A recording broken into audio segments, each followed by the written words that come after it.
Sierra Leone was one of Africa's richest countries in terms of natural wealth: diamond, gold, bauxite, rutile, iron ore, fertile farmland, dense forests, and rich fisheries. Despite this wealth, most citizens remained poor because the profits were often lost through corruption and smuggling.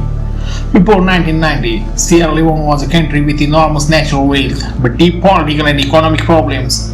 Although it had the resources to prosper, decades of corruption, weak institutions, and poverty created the instability that eventually led to one of Africa's most brutal civil wars.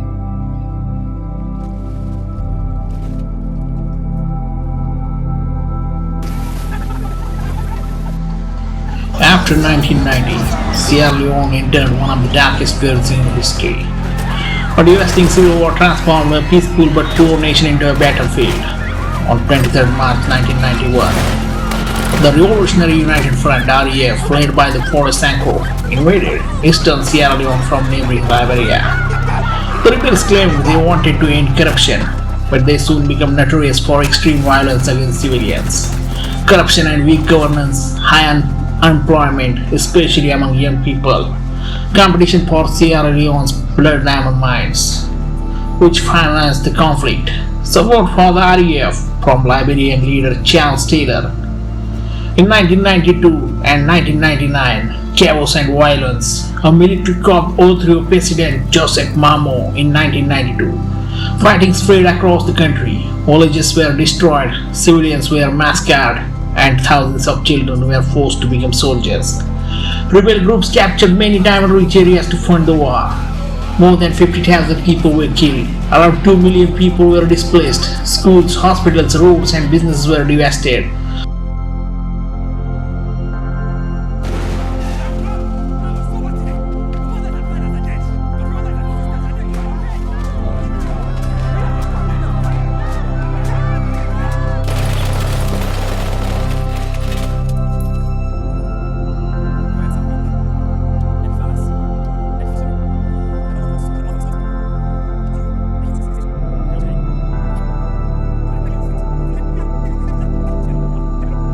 Western Africa peacekeepers intervened. In 1999, the United Nations established UNAMSIL, United Nations missions in Sierra Leone, to help restore peace. India became one of the largest contributors to troops of UNAMSIL.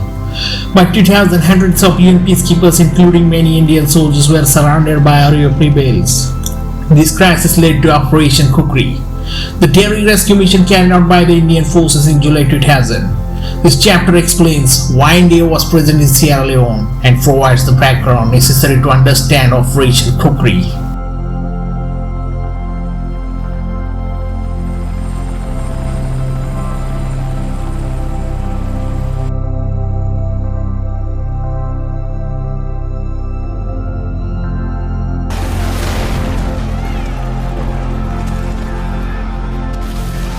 Operation Khukri ended successfully on 15 July 2000 with the safe rescue of all trapped Indian and UN peacekeepers. The mission restored the credibility of UN peacekeeping and showcased the Indian Army's courage, professionalism, and leadership. Today it is remembered as one of the greatest rescue operations in UN history and a proud chapter in India's military legacy.